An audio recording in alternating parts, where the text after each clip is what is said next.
ఇంట్లో ఎటు చూసినా ఉంటాయి. అన్నీ వాడి తెచ్చినవే.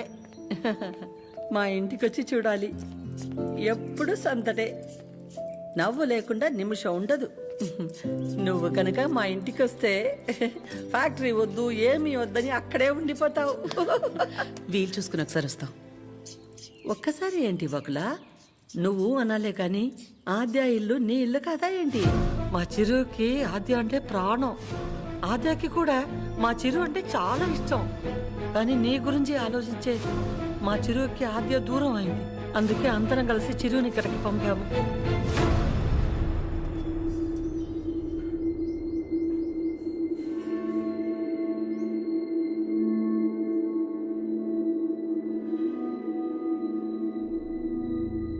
విన్నావుగా వకుల, వాడు వచ్చినప్పుడే చెప్పాను వద్దు, ఏదో తేడాగా ఉంది అని.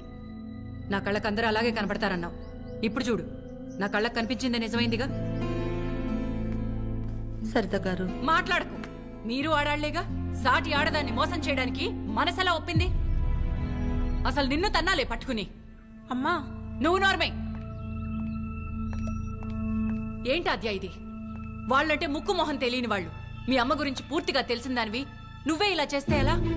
తనకున్న ఒకే ఒక్క నమ్మకం నువ్వు అందరిలాగానే అనిపించావు కదా.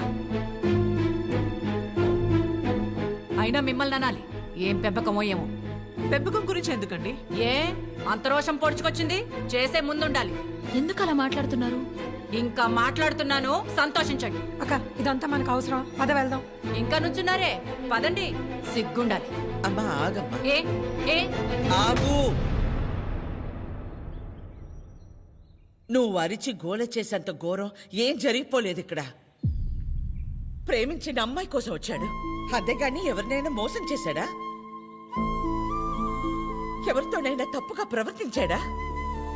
తప్పుగా చూపైనా చూశాడా? వాడికిడికి రావడం వల్ల ఎవరికైనా మంచి జరుగుంటుంది తప్ప నష్టం ఏం జరగలేదు. వకుల, పిల్లలిద్దరూ మన ఇష్టాలకు గౌరవం ఇచ్చి మన సంతోషం గురించి ఆలోచిస్తున్నారు. ఒక్కసారి వాళ్ళ ఇష్టం గురించే ఆలోచించడంలో తప్పే ఉంది.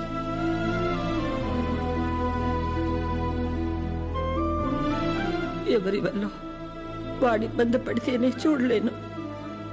అలాంటిది వాడు బాధకి ఏమీ కారణం ఉండే నా ప్రాణం తట్టుకోలేదు. వకుల, వయసులో చిన్నదానివైనా చేతిలో జోడించి నీకు నమస్కారం.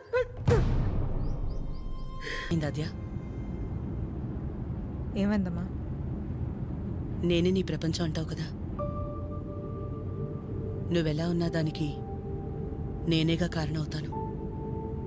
మరి నువ్విలా ఉన్నావంటే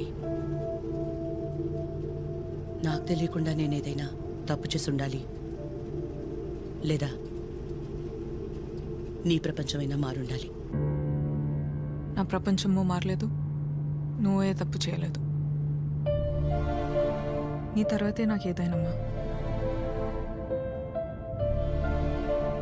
తన ఫ్యామిలీని తీసుకెళ్ళిపోమని చెప్పడానికి చిరుని కలిశాను. మా అమ్మ గురించి నీకు తెలియదన్ను అంటుంటే ఏ వందలే ఆవిడకి నేను దగ్గరైతే సరిపోతుంది అనుకున్నా. కానీ ఆవిడ నాకు దగ్గరేక తెలిసింది నువ్వే కరెక్ట్ అని. ఒకవేళ ఈ అమ్మ నీ విషయంలో తీసుకురా నిర్ణయం ఏదన్నా తీసుకుంటే ఆ గిల్ట్ని నేను తట్టుకోలేను. అందుకే ఎలా వచ్చాను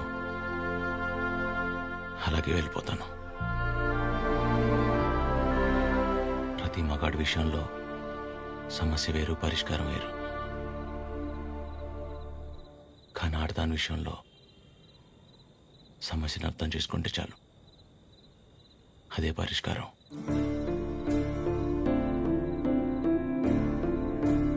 I'll miss you.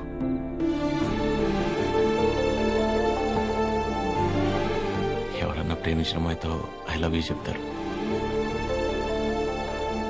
కానీ కనీసం ఐ లవ్ యూ కూడా చెప్పకుండా మిస్ యూ చెప్పిన వాడిని నేను ఒక్కడే ఉంటానేమో.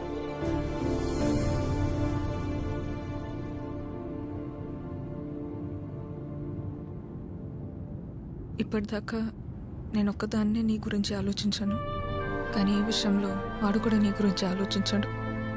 అనుకోకుండా ఆ తర్వాత రోజు ఏదేదో అయిపోయింది. అయింది చాలమ్మా. ఆంటీ వచ్చి ఏం నచ్చారు, అది నా దగ్గరే ఉండిపోయింది. కీర్తనకి ఇచ్చి పంపిద్దామని తీసుకొచ్చాను.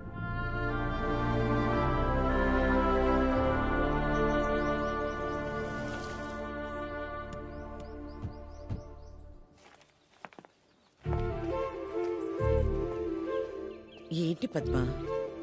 ఎవరు? ఏంటి? ఎందుకు అలా నిల్చుని చూస్తున్నావు? రండి రామ్మా. వెళ్ళి లోపలికి తీసుకురా. నువ్వు వెళ్ళు. ఆ? పద్మ రండి, రామా కూర్చోండి. రా కూర్చో.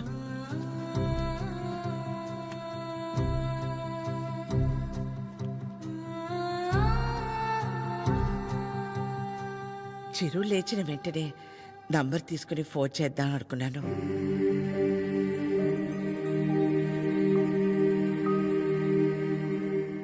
కాఫీ టీ ఏమైనా?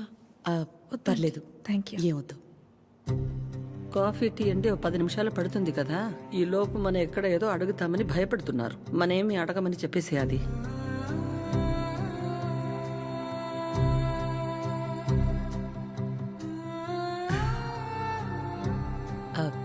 ఇంటికొచ్చినప్పుడు మీ చైన్ మా దగ్గరే ఉండిపోయింది, ఇచ్చెళ్దామని ఈ మధ్య.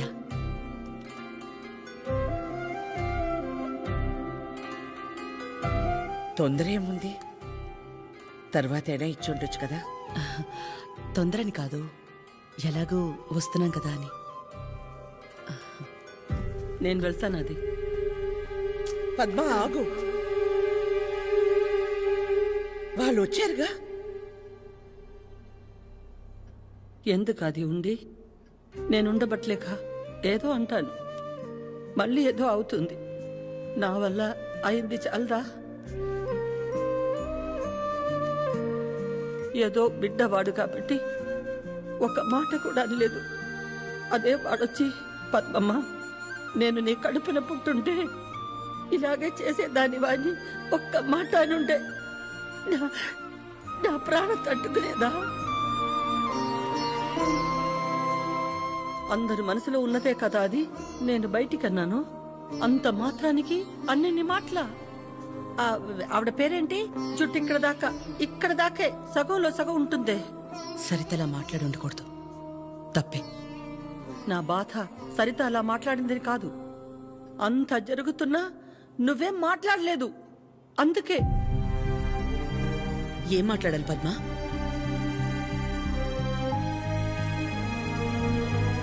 నా ప్లేస్లో మీరున్నా నాలాగే సైలెంట్గా నించునేవాళ్ళు.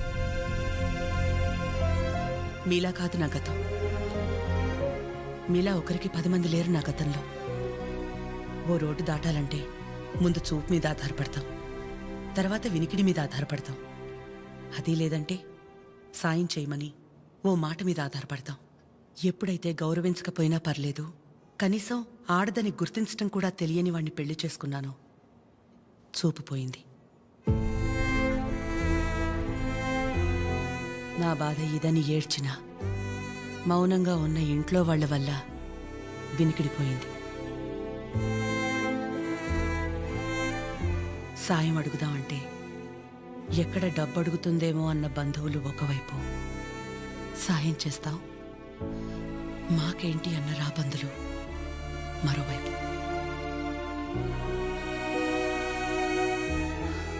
అయినా ఆగిపోకుండా ముందుకు నడిచానంటే ఒక్కో అడుగు ఎంత నరకమై ఉంటుంది. ఒకరిని నమ్మడం, దగ్గరవడం కాదని తెలిసి మనం బాధపడ్డం ఎందుకని నమ్మడమే మానేశాను. చాలా కాలం తర్వాత మీ చిరుని నమ్మాను, మీకు దగ్గరయ్యాను. మళ్ళీ అదే అంటే ఆ రోజు నేనేం మాట్లాడాలని ఎక్స్పెక్ట్ చేసావు పద్మ? వకుల, నువ్వు ఒక్కదానివైనా మేం 10 మంది అయినా పిల్లల విషయంలో మనం అందరూ ఒకటే. చిరు అనుకుంటే ఎంతసేపు? మా అందరినీ కాదని ఎవరో ఒకరిని పెళ్లి చేసుకోవడం. ఆద్య అనుకుంటే ఎంతసేపు? కానీ మా అమ్మ 100% కరెక్ట్. తన తర్వాతే నాకు ఎవరైనా అని చిరుని మర్చిపో అంది. వాళ్ళకంటే ఎక్కువగా వాళ్ళు మనమే ముఖ్యం అనుకున్నారు. ఇలాంటి పిల్లలు దొరకడం మన అదృష్టం. వాళ్ళు కలిసి ఉంటే హ్యాపీగా ఉంటారని వాడిని పంపించామే తప్ప నిన్ను బాధ పెట్టాలనో మోసం చేయాలనో కాదు. నేను మాత్రం ఆలోచించనా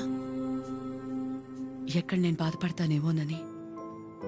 తన ఇష్టాన్ని పంచుకోకపోగా నేను అపార్థం చేసుకుంటే కోపాన్ని కూడా చూపించకుండా తనలో తనే ఏడ్చిందంటే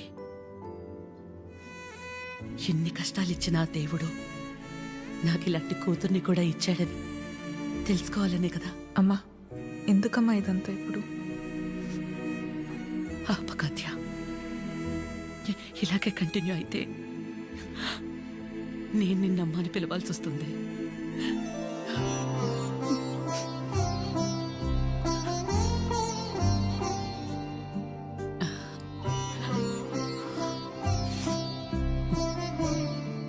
అందరూ ఒకవైపు, మనం మాత్రం ఒకవైపు ఉంటే ఆ బాధ ఎలా ఉంటుందో నాకు తెలుసు. అలాంటిది ప్రవళిక విషయంలో ఒక్కతే ఉన్న తన పక్కన చిరు వెళ్ళి నించున్నప్పుడే నాకు అనిపించింది తనందరిలా కాదని.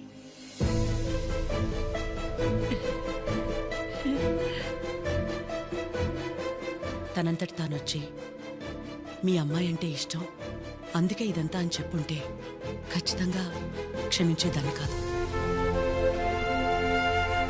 ఎప్పుడైతే తన వల్ల నాకు ఆద్యకి మధ్య ఇంత దూరం కూడా రాకూడదనుకుని తన ప్రేమని పక్కన పెట్టేయాలని నిర్ణయం తీసుకున్నాడో అప్పుడే తనకంటే ఆడవాళ్ళని గొప్పగా ఎవరూ అర్థం చేసుకోలేరని అనిపించింది.